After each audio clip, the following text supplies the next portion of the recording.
is Philippine voter. There was a ballot that was rejected first. Live mula sa GMA Network Center, ito ang 24 Oras. Magandang gabi po, Luzon, Visayas at Mindanao. Sinagip mula sa naaktuhang online kalaswaan ang 9 na taong gulang na batang babae sa Los Baños sa Laguna. Ang bugaw, mismong nanay ng biktima na ang kanyang katransaksyon ay mga parokyanong dayuhan umano. Arestado na ang nanay na posibleng parusahan ng habang buhay na pagkakakulong. Kung bakit niya ginawang pagkakitaan ng anak, alamin sa aking pagtutok. Exclusive. Matapos pasukin ang masukal na daan sa gilid ng Riles sa Los Baños, Laguna,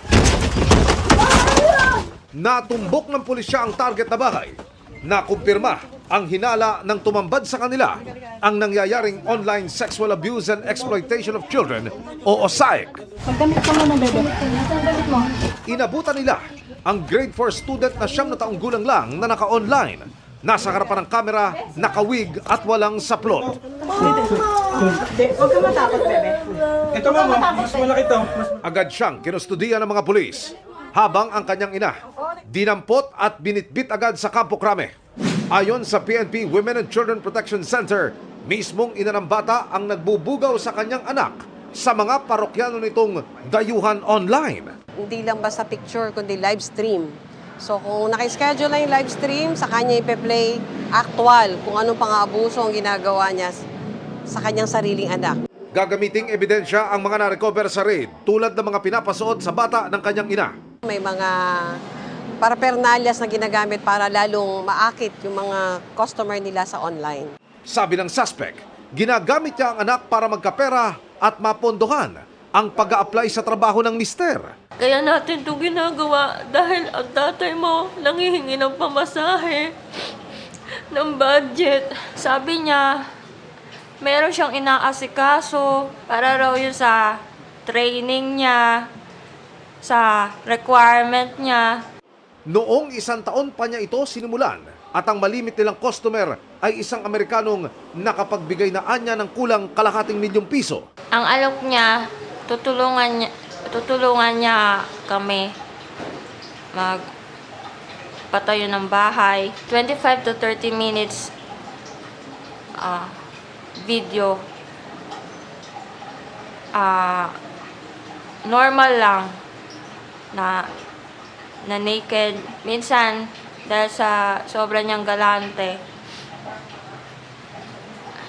pinapalampas ko na lang ng total ng mga 50 to 55 minutes. Hati-hati yon kasi hindi kaya ng internet. Almost everyday po yon. Life imprisonment kapag napatunayan natin na siya ay nagkasada. Ang biktima sasailalim sa counseling at aalalayan ng PNP at DSWD bago unti-unting maibalik sa eskwelahan. Sa mga magulang, dapat po tayo ang unang nagbibigay ng proteksyon sa ating mga anak. Hindi tayo ang unang nagpapahamak. Huwag natin silang gawing hanap buhay. Masakit. Durog na durog ako. Pinagsisisihan ko. Alam niya yun. Nagsusorry ako sa anak ko. Tawad kay nanay. Patawad sa aking anak. Humihingit ako ng patawad sa anak ko, lalo na sa anak ko. I'm sorry. Para sa GMA Integrated News, Emil Sumangil, nakatutok 24 oras. Umaabot na sa kalahating milyong batang na biktima ng sexual abuse online. Ayon po yan sa isang pag-aaral na tinalakay sa Senado. Ang malala pa, nagagamit na rin ang artificial intelligence para magmukhang hubad ang mga menor de edad sa kanilang mga litrato kahit hindi naman. Nakatutok si Ian Cruz. Awareness. Naluwas si Elias Ruby, di niya tunay na pangalan, sa pagharap sa pagdinig sa Senado tungkol sa paglaganap ng online sexual abuse at exploitation of children. Hinikayat niya ang mga tulad niyang biktima na basagin ang kanilang katahimikan ukol sa kanilang pinagdaanan. And if I can do it, believe in yourself that you can do it too. Kung mananatili tayong tahimik, mananatiling walang takot ang mga tao na gumagawa nito, na nang-aabuso ng mga bata. Ayon sa DSWD, tinatarget ng mga online predator ang mga batang Pinoy dahil bukod sa kahirapan sa bansa, maraming laging naka-online kaya madaling katransaksyon. Filipinos are good in communicating in English, so this is another factor. Sa pag-aaral ng International Justice Mission Philippines at University of Nottingham, noong 2022 lamang, halos kalahating milyong bata ang naging biktima ng online sexual abuse and exploitation. Ipinapalagay na marami pa raw ang hindi na ire-report. Ang masaklap, 74% sa mga local facilitator, mga mismong kaanak o kakilala ng mga bata. For every trafficker, there are more or less 3 child victims. And these traffickers are usually relatives or people known to the victims.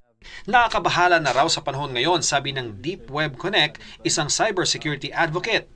Dahil meron pang app online na kayang tila hubaran ang isang nasa larawan. There are bots na lets you undress yung mga minors or any other people gamit po sa pamamagitan po ng bots and artificial intelligence.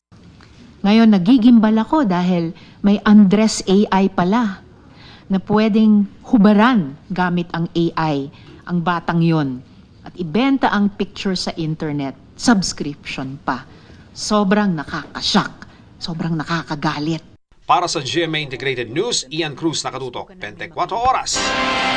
Nakaharap sa patong-patong na reklamo ang isang dayuhang vlogger. Kasunod ng umunoy mga panggugulo niya at pambabastos pa sa ilang Pinoy for the content. Nakatutok si Chino Gaston. I have a question for you. Nanguha ng sombrero ng isang gwardya. No, I have a question for you. At akmang tatangay ng motorsiklo ng isang enforcer. Lihin mo, kuya. Lihin mo. Lihin mo yan. Ilan lang yan sa mga sunod-sunod na panggugulo na binidyohan at in-upload pa ng isang dayuhan sa isang commercial at business district sa Taguig. For the content pala talaga ito at gawain na ng Russian vlogger na si Vitaly Dorovetsky. Sa shoot nga nito sa Boracay Island, pinagmumura pa niya ang ilang empleyado ng Sea Sports Facility nang payuhan siyang magsuot ng helmet. Joking. He's not joking. He's the I was joking about the... Inaresto na ang Russian vlogger. Bunsod ng reklamo ng isang gwardyang pinagkatuwaan niya sa Taguig. You have the right to remain silent. Sinampahan siya ng reklamong theft, unjust vexation, alarm and scandal at violation ng anti-cybercrime law sa Taguig City Prosecutor's Office. Nagkaroon ng theft to dahil ninakaw yung sombrero ng guard, tapos dahil nag-post siya kaya nagkaroon ng cybercrime. Opo. Then ito, yung mga guard, parang inaasar niya eh. Meron na mga alarm scandal, nag-create siya ng doon. Sa the public place, disruption of public order. Pero hanggang nang arestuhin ay tila walang ipinapakitang pagsisisi ang vlogger ayon sa Bureau of Immigration.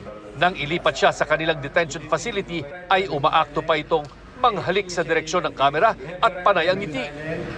Anything you say can be used against you. Bagamat haharap din sa deportation proceedings, hindi muna siya pauuwiin hanggang nadedesisyonan ang reklamong isinampa laban sa kanya o kung aabot ito sa kaso. Kung siya po ay mapatunayan na meron siyang mga kasalanan dito sa bansa, sa ating mga local courts, at siya po ay sintensyahan ng local courts ng pagkakakulong, kailangan tapusin niya po muna yung sentensya niya dito sa Pilipinas, sa ating mga local jails, before we can implement the deportation. Ang deportation naman ay halos tiyak na dahil sa paglabag ng mga panuntunan ng Bureau of Immigration para sa mga foreigner. Nakita natin yung mga acts niya doon sa mga pinost niya sa social media ay talagang disruptive at hindi kumbaga katanggap-tanggap sa ating society. Kaya ito po lahat ng checklists, kumbaga tick box for being an undesirable alien, chinikan na niya. Sa isang pahayag, pinasalamatan ng Department of Tourism ang mga law enforcement agencies at BI sa kanilang mabilis na aksyon laban sa vlogger. Nakakuha ng impormasyon ng BI na naaresto na rin sa ibang bansa ang vlogger dahil sa mga kaparehong panggugulo at pang-aasar. I have a question for you. Para sa GMA Integrated News, Chino Gaston Nakatutok, 24 oras. Nagpakita sa dalawang pagdinig ng Senado ngayong araw si Senador Bato de la Rosa na dati nang nagsabing posibleng magtago kung i-issuehan ng arrest warrant ng International Criminal Court o ICC. May mga legal na hakbang anya siyang inihahanda kung matuloy yan. Nakatutok si Ian Cruz. 2 linggo matapos niyang sabihing pinag-aaralan niya ang posibilidad ng pagtatago kung maglalabas ang International Criminal Court ng arrest warrant para sa kanya. Nagpakita si Senador Bato de la Rosa sa Senado. Dumalo siya sa 2 hearing sa Senado kanina. Kaya naman reaksyon ni Senadora Amy Marcos. Si Senador de la Rosa ang hepe ng Philippine National Police na nagpatupad ng madugong war on drugs ng Duterte administration na basihan ng asuntong crimes against humanity laban sa dating Pangulo. Sabi ng Senador, wala raw siyang ideya ukol sa warrant of arrest sa kanya. Pero kung sakali, naghahanda na raw siya para sa kanyang mga legal na hakbang. Naghahanda tayo. In fact, yung ginawa natin na petition sa Supreme Court, di ba, pending pa. Hinintay natin yun. That's one of my preparations. Yung ginawa natin petition sa Supreme Court. Giit ng Senador, hindi niya kinikilala ang jurisdiksyon ng ICC. If yung warrant na yan ay galing sa ICC, to hell with them. Pero kung warrant na yan ay galing sa ating local court, respetuhin ko yan. Kapag galing sa Supreme Court o galing sa RTC, respetuhin ko yan. 2018 nang mag-withdraw sa Rome Statute ang Pilipinas na naging epektibo noong 2019. Dati nang sinabi ng ICC na sakop nito ang mga umano'y krimen na ginawa noong mga taong miyembro pa ang Pilipinas ng Rome Statute. Sa ngayon, wala pa raw komunikasyon si De La Rosa kay dating Pangulong Rodrigo Duterte na nakapit sa ICC detention cell sa The Hague, Netherlands. Para sa GMA Integrated News, Ian Cruz, Nakatutok, 24 oras. Naghanda ng sabina si Senadora Amy Marcos para sa mga opisyal ng gobyerno na hindi dumalo sa pagpapatuloy ng pagdinig sa Senado ngayong araw ukol sa pag-aresto kay dating Pangulong Rodrigo Duterte. Pero kailangan pa itong pirmahan ng Senate President bago maihain. Nakatutok si Mav Gonzalez. Walang matanong mula sa ehekutibo, pulisya at militar ang mga senador sa pagdinig kanina ukol sa pagpapaaresto kay dating Pangulong Rodrigo Duterte ng International Criminal Court o ICC.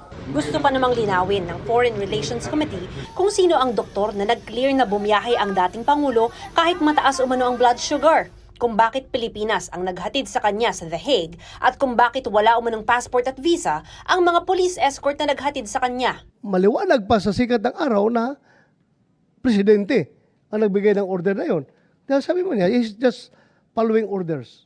Kaya gusto natin malaman kay Secretary Teodoro sino nag-utos kasi tulad nga ng sinabi ninyo, wala nang mas mataas sa cabinet member kundi ang Pangulo mismo. Ang eroplanong yan, ayon sa Senadora, regular umanong ginagamit ng kapatid niyang si Pangulong Bongbong Marcos. Who authorized the charter or lease since it was a private aircraft? And if it was paid for by the Office of the President, saan yung bid documents? Alam naman natin ang mode of procurement, tapakahaba. Meron rin naman presidential plane ang Air Force. Bakit iba yung ginagamit at bakit nagamit ulit pagkatapos dinala si Presidente Duterte, ginamit ulit papunta sa amin sa Lawag. Gaya ng ipinaliwanag sa ipinadalang sulat sa Senado, sinabi Molin, Executive Secretary Lucas Bersamin na sapat na ang unang pagdinig ng Senate Committee on Foreign Relations, kaya walang pinadalang taga-ehekutibo kanina. There are many probable or likely topics na covered by those matters that would come under yung executive privilege. Pero tanong ni Committee Chair Senador Amy Marcos, paano ang pahayag ng palasyo nitong April 1 na hindi pipigilan ng mga miyembro ng gabinete? Nag-April Fools nga ba sila? Nalito talaga kami. Nirerespeto ko ang doktrina ng executive privilege. Pero pakatandaan natin, hindi ito pwedeng gamitin bilang blanket shield pangkalahatang pantago para ilagan ang tanong at umiwas sa paanyaya ng Senado. Nagmimistula tuloy na may cover-up sa mga nangyayari. I think we are now on the verge of a constitutional crisis kapag tuluyan nilang i-snub yung ating imbitasyon. I would like to move that we issue subpoena to these government officials to require their presence in the next hearing. Ayon kay Senadora Marcos, may nakahanda ng sabina pero kailangan pang pirmahan ni Senate President Cheese Escudero. Bring them here to the Senate, now. Pinapaaral na ito ni Escudero sa Senate Legal Department. Sabi ng Korte, kapag valid ang invocation ng executive privilege, hindi pwedeng gamitan ng compulsory process ng Senado, kabilang na ang subpoena. Para sa GMA Integrated News, Mav Gonzalez, nakatutok, 24 oras. Patuloy pa namin sinisikap na makuha ang panig ng Malacanang sa mga sinabi ni na Senadora Amy Marcos at Senador Bato de la Rosa. Humarap sa NAPOLCOM at humingi ng paumanhin ang MMDA official na si Gabriel Go dahil sa umano'y pamamahiya sa pulis na sinita niya sa isang clearing operation. Napatawad na siya ng pulis. Pero tuloy ang reklamo nito laban kay Go at sa nag-post ng video ng insidente. Nakatutok si Oscar Oida. Nagkamayan at nagakbayan pa si NAPOLCOM Commissioner Rafael Vicente Calinisan at hepe ng MMDA Special Operations Group na si Gabriel Go. Nagpunta si Go sa tanggapan ni Calinisan kanina para humingi ng paumanhin sa kanya umunong pamamahiya sa isang opisyal ng PNP sa gitna ng kanilang clearing operation noong isang linggo. Iniimbestigahan ng NAPOLCOM si Go matapos mag-viral ang video kung saan pinapagalitan niya si Captain Eric Felipe ng QCPD dahil sa maling pagpaparada ng motorsiklo sa harap ng istasyon ng pulis. Sabi ni Go, wala raw siyang intensyong makasakit. Ang emotions ay hindi po tama na ilagay po sa ating ulo at it's not the right thing to do. The respect for each other, it should always be the top-notch priority sa lahat naman po ng bagay. So with that, Commissioner, once again, humihingi po ako sa inyo ng pangunawa at humihingi rin po ako sa inyo ng pasensya personally. Commissioner, sana maghilom na ang mga sugat na nagawa at sana makamove forward na tayo. Huwag kayong mag-alala sa MMDA kasi di naman magbabago ang relasyon ng PNP, NAPOLCOM sa MMDA. We are your partners and we will still protect you. Public service continues. Pero sana daw ay isaalang-alang din ni Go ang kahihiyan ng mga inuhuli, mapapulisman o pribadong mamamayan. Pakiusap ko na rin mula sa hanay ng taong bayan na respetuhin nyo rin naman yung mga rights of the private citizens. Kasi presumed innocent din naman yan, may mga karapatan din naman yan. So baka naman pwedeng huwag nyo naman pahiyain kung di naman kinakailangan. yes, that I have to agree with you, Commissioner. And rest assured, this will be taken care of. Tinanong si Go kung dapat pa ba ma-post sa social media ang mga operasyon ng MMDA. We have to extend our work humanity because this is public service, but of course hindi po dapat ang trabaho natin is causing yun nga po, mayroong mga individual na napuput into limelight na hindi naman po dapat. So definitely there should be be cautious of this mga aspetong ito po.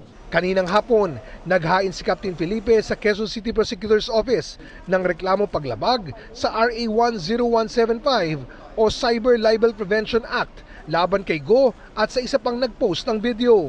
Kahit hindi na po mag-apology si sir, napatawad na po natin siya. Actually, sinusuportahan ko po siya dun sa crossage niya, again po dun sa illegal on cleaning on streets sa ating Metro Manila. It is my personal decision po to file a case for posting edited and spliced videos online na medyo nakasira po ng ating pagkatao. With that po, as of this moment, yun lang po muna ang aking masasabi. It's well in his right kung ano man po ang aksyon na gusto po niyang i-take, no? And if ever po tumuloy po ang actions or steps ni Captain Felipe, we will answer it on proper forum. Para sa GMA Integrated News, Oscar Oida, nakatutok, 24 oras.